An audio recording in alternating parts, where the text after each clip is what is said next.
Seamos realistas. Perdemos la cabeza cuando el Wi-Fi se cae por 10 minutos. Pero la gente medieval, ellos dominaron el arte del entretenimiento sin una sola pantalla, servicio de streaming o aplicación de redes sociales. Y créeme, encontraban maneras de divertirse más de lo que podemos imaginar hoy en día.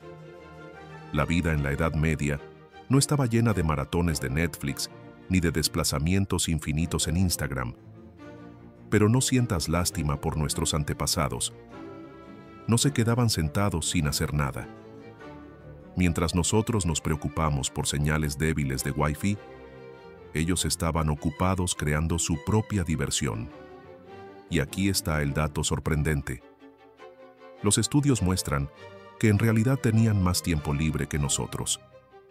El trabajador medieval promedio tenía alrededor de 150 días libres al año entre festivales religiosos, días de fiesta y descansos regulares. Mientras tanto, yo tengo suerte si recuerdo tomar mi descanso para almorzar. Invertían todo este tiempo libre en actividades que reunían a sus comunidades. Y nada hacía que la gente se juntara más rápido que alguien diciendo esas palabras mágicas: déjame contarte una historia. Las historias dominaban la escena del entretenimiento medieval, como las películas de Marvel dominan nuestra taquilla hoy en día. Pero en lugar de efectos especiales y CGI, dependían completamente de la habilidad pura de los narradores, quienes memorizaban miles de versos de memoria. Lo realmente impresionante es que la famosa epopeya de Beowulf, esa historia sobre el héroe que lucha contra monstruos, se transmitió de generación en generación sin una sola palabra escrita. Son 3.182 líneas de pura memoria. Mi teléfono apenas puede recordar mi lista de compras.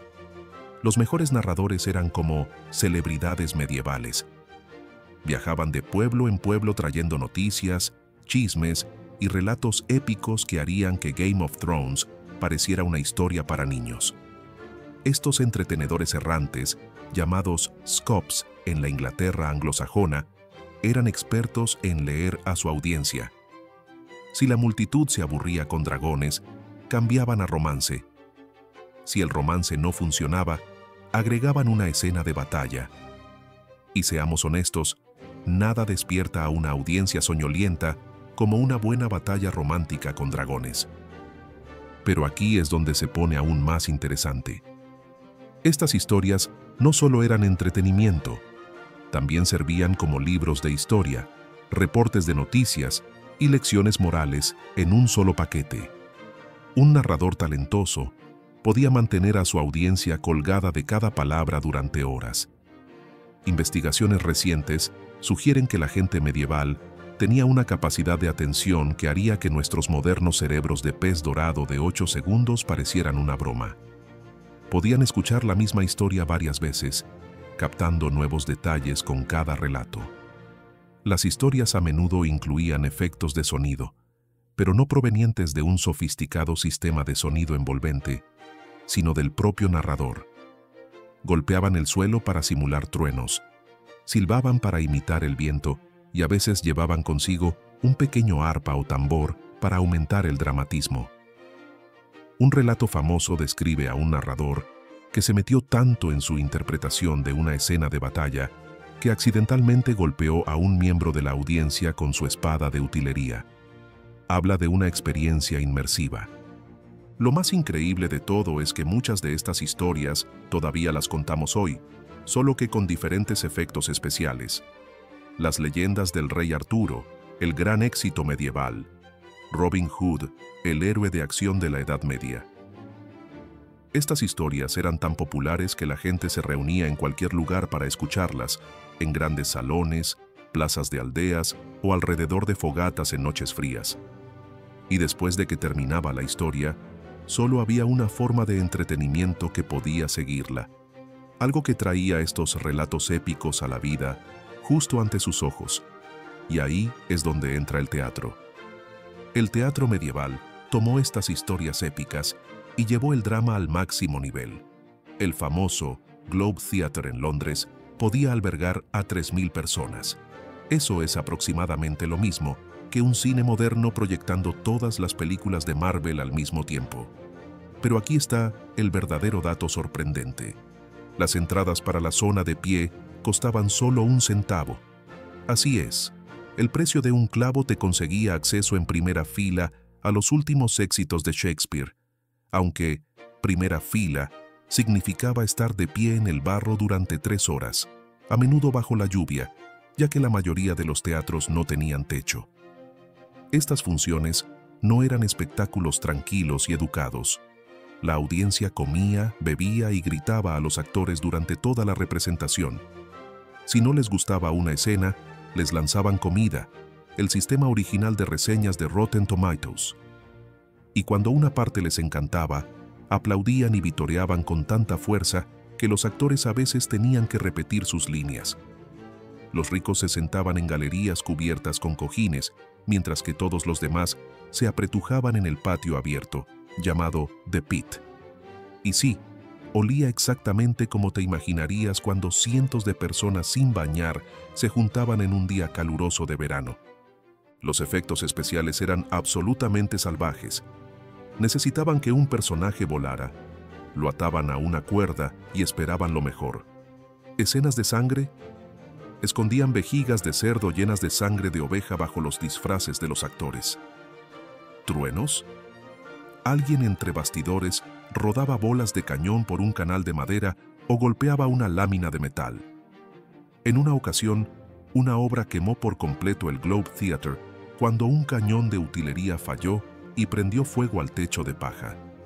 La audiencia pensó que era parte del espectáculo hasta que los bancos empezaron a arder. Los actores tampoco lo tenían fácil. Los hombres interpretaban todos los papeles femeninos.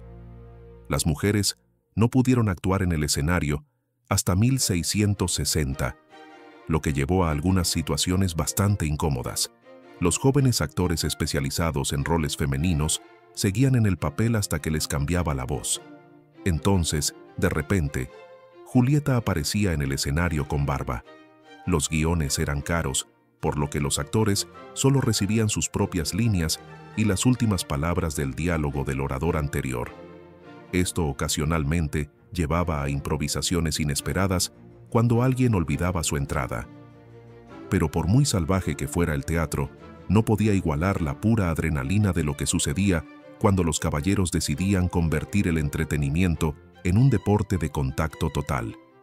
La justa no era solo un deporte, era el Super Bowl, los Juegos Olímpicos y la WWE combinados en uno.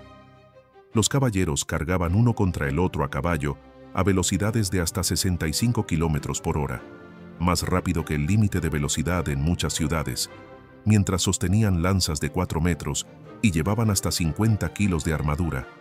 Y nosotros nos quejamos por subir las compras por un tramo de escaleras. Los torneos eran eventos absolutamente masivos que podían durar semanas. El torneo más largo registrado en la historia medieval se celebró en Lechem en 1278 y duró 40 días seguidos. Eso es más que todos los Juegos Olímpicos modernos combinados. Las ciudades se vaciaban por completo mientras todos, desde campesinos hasta reyes, acudían a ver a estos temerarios de la armadura intentar derribarse unos a otros. Prepararse para una justa era como prepararse para la guerra, solo que con más opciones de moda. Los caballeros no usaban cualquier armadura vieja. Tenían armaduras especiales para torneos que eran más gruesas en el lado izquierdo, donde era más probable recibir un golpe, y estaban decoradas con sus colores y símbolos personales. Algunos caballeros llevaban el estilo al extremo, añadiendo adornos dorados y piedras preciosas. Un caballero francés supuestamente gastó tanto dinero en su atuendo de torneo que tuvo que hipotecar su propiedad. Eso sí que es llevarlo de vestirse para impresionar demasiado lejos. Pero aquí hay algo que no te muestran en las películas. Justar era increíblemente peligroso. El impacto de una lanza al golpear equivalía a un choque de auto a 40 kilómetros por hora. Los caballeros a menudo terminaban con huesos rotos, conmociones cerebrales o algo peor. El rey Enrique II de Francia murió en un torneo cuando una astilla de una lanza rota atravesó la visera de su casco y se incrustó en su cerebro. Después de eso, la gente comenzó a pensar que tal vez este no era el pasatiempo más seguro. El entretenimiento entre justas era igual de salvaje. Los heraldos animaban a los caballeros como comentaristas deportivos modernos. Los bufones realizaban acrobacias peligrosas y a veces incluso organizaban batallas simuladas con cientos de participantes. Durante un torneo en 1466, llegaron al punto de inundar un campo entero para escenificar una batalla naval con barcos reales. Aunque, aparentemente, nadie pensó en cómo drenar el agua después, y el campo permaneció inundado durante meses. Mientras los caballeros corrían por los terrenos del torneo, necesitaban algo que elevara aún más su adrenalina. Ahí entraban los músicos, tocando melodías de batalla que harían que cualquier guerrero medieval estuviera listo para arriesgarlo todo, porque la escena musical medieval era mucho más intensa de lo que te imaginas. Solo que sin guitarras eléctricas ni mosh pits, claro. Un grupo itinerante de músicos llamados juglares podía ganarse la vida bastante bien viajando de castillo en castillo, tocando sus mejores éxitos. Algunos juglares se hicieron tan famosos que los reyes competían por contratarlos. Un músico en particular, Adenais Leroy, ganaba más dinero en un año que la mayoría de los caballeros. Los instrumentos que usaban harían que cualquier músico moderno se rascara la cabeza. El bladder pipe, por ejemplo, era exactamente lo que suena. Una vejiga de animal seca conectada a tubos. ¿Asqueroso? Tal vez. Pero producía melodías bastante decentes. Luego estaba la zanfoña, que parecía el intento de alguien por combinar un violín con un sacapuntas.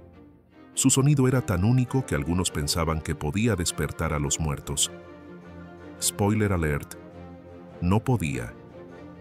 La mayoría de los éxitos medievales hablaban de amor, guerra o alcohol.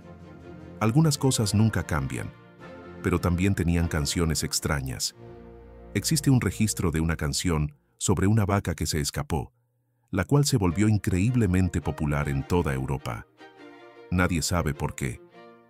Otro de los grandes éxitos era, literalmente, una queja sobre lo difícil que era despertarse temprano para ir a la iglesia. Los medievales en realidad no eran tan diferentes a nosotros.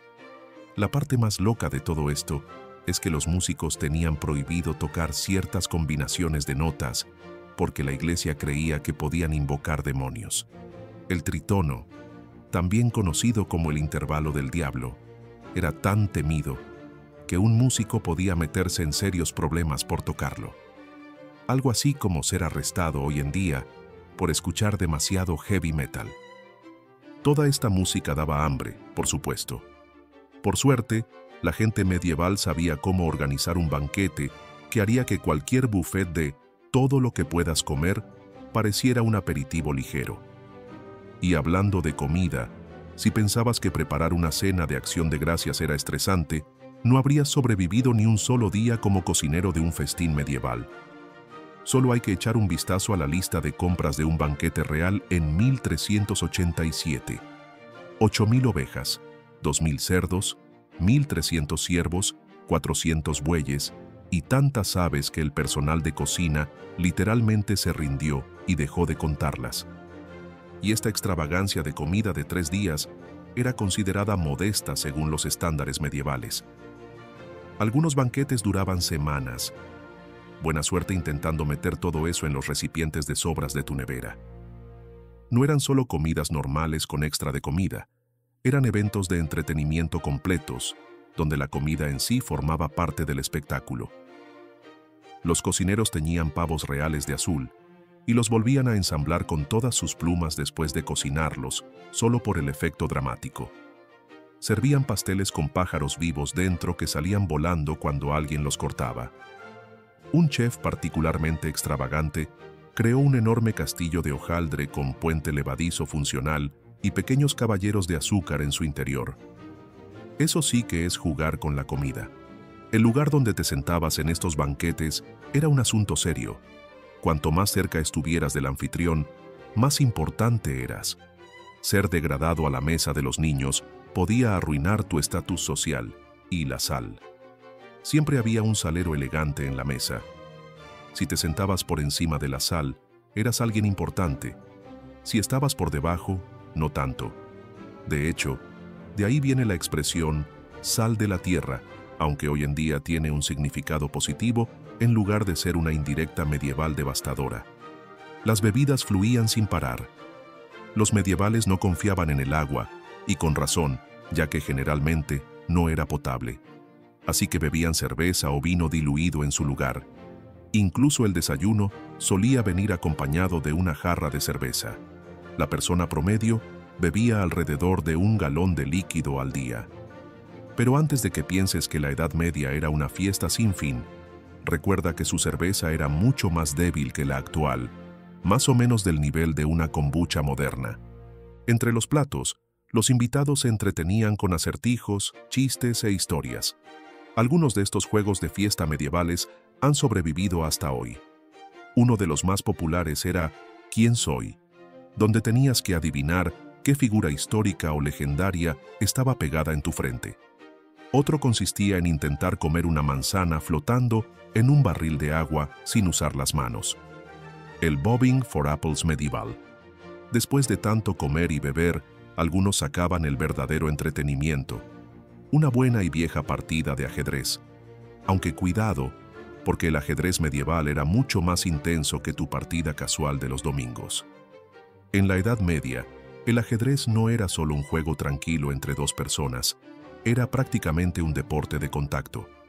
El set de ajedrez más antiguo que conocemos, el Louis Chessmen, de 1150 después de Cristo, muestra reyes con espadas y reinas con expresiones absolutamente aterrorizadas.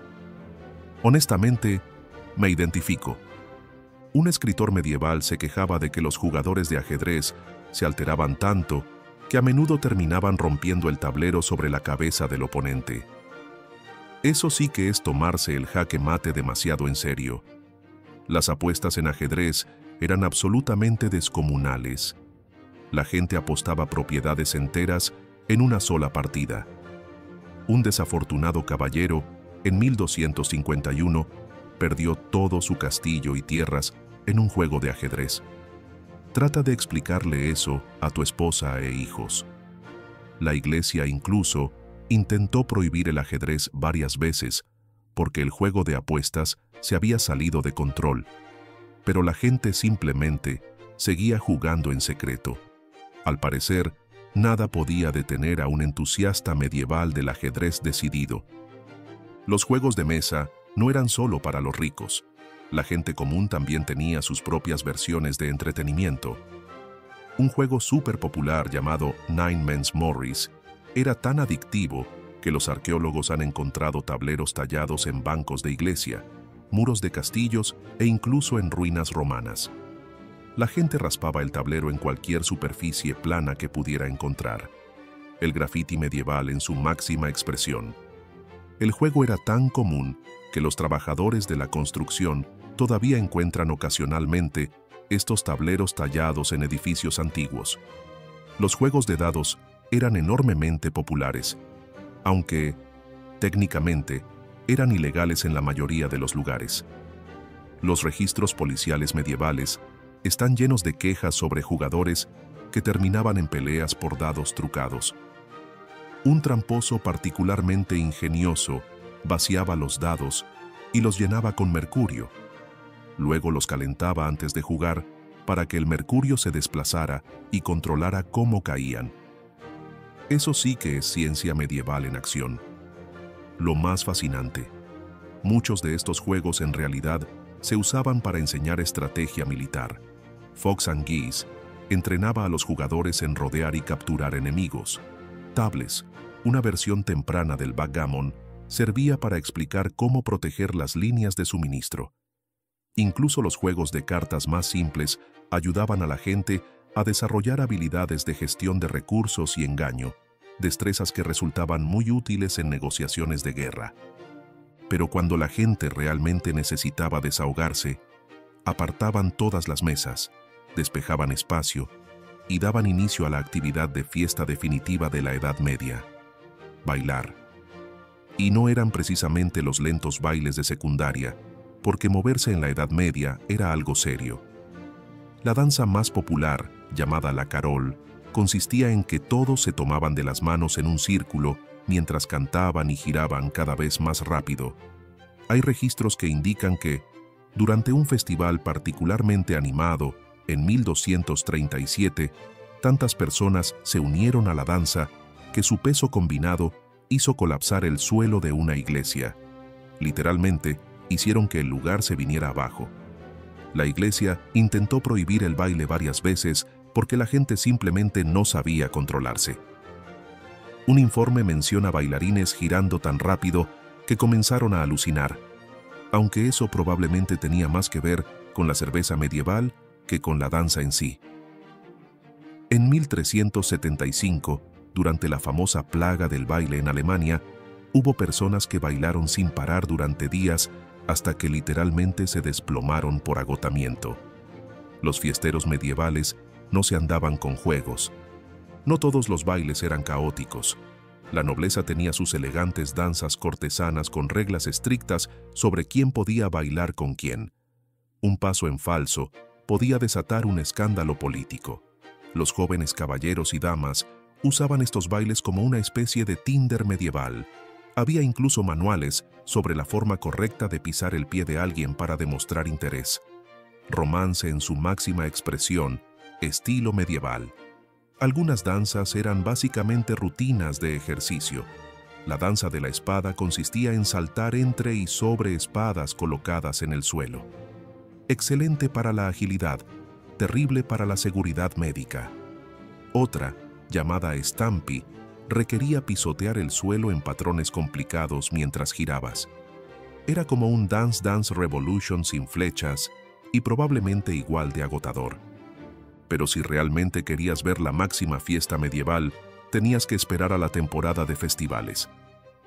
Cuando las campanas comenzaban a sonar, todos sabían que era momento para las celebraciones más grandes y salvajes del año. La temporada de festivales sacudía las ciudades medievales como una combinación de Navidad, Año Nuevo y un concierto de rock a la vez.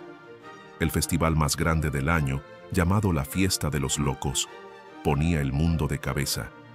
Los campesinos se convertían en reyes por un día, los hombres se vestían de mujeres, las mujeres se vestían de hombres y básicamente todo se volvía un caos. Durante una fiesta de los locos particularmente escandalosa en París, la celebración se salió tanto de control que accidentalmente incendiaron el ayuntamiento mientras intentaban hacer malabares con antorchas. La normativa de seguridad medieval era bastante relajada. Cada festival tenía sus propias tradiciones extrañas. En algunos festivales de cosecha, coronaban a un rey del frijol. Quien encontrara un frijol escondido en su pastel, se convertía en el líder de la festividad. Un registro de 1399 describe a un rey del frijol que ordenó a todos saltar en un solo pie mientras cantaban al revés. Y la gente realmente lo hizo. El título venía con poder real. Incluso se podía ordenar al señor feudal local que bailara como un pollo y tenía que obedecer. Los artistas callejeros convertían la temporada de festivales en una versión medieval de America's Got Talent. Acróbatas formaban pirámides humanas de 5 personas de altura. Malabaristas lanzaban antorchas en llamas porque el malabarismo normal no era lo suficientemente peligroso. Contorsionistas se doblaban como auténticos pretzels humanos. Un artista famoso supuestamente podía disparar una flecha con los pies mientras hacía una parada de manos. La gente medieval realmente sabía cómo entretenerse, pero la tradición de festival más loca de todas era la del obispo niño, donde un joven del coro se convertía en obispo por un día y daba sermones satíricos burlándose de los altos mandos de la iglesia. En 1445, un obispo niño en Inglaterra dio un discurso de 1 hora comparando a los altos clérigos con animales de granja. En lugar de castigarlo, recibió una ovación de pie. ¿Y sabes qué? Quizás esos medievales estaban en lo correcto. En un mundo sin televisión, teléfonos o redes sociales, lograron crear su propia diversión, construir conexiones reales y mantenerse totalmente entretenidos. Claro, algunas de sus elecciones de entretenimiento eran un poco extremas, pero definitivamente sabían cómo pasarla bien.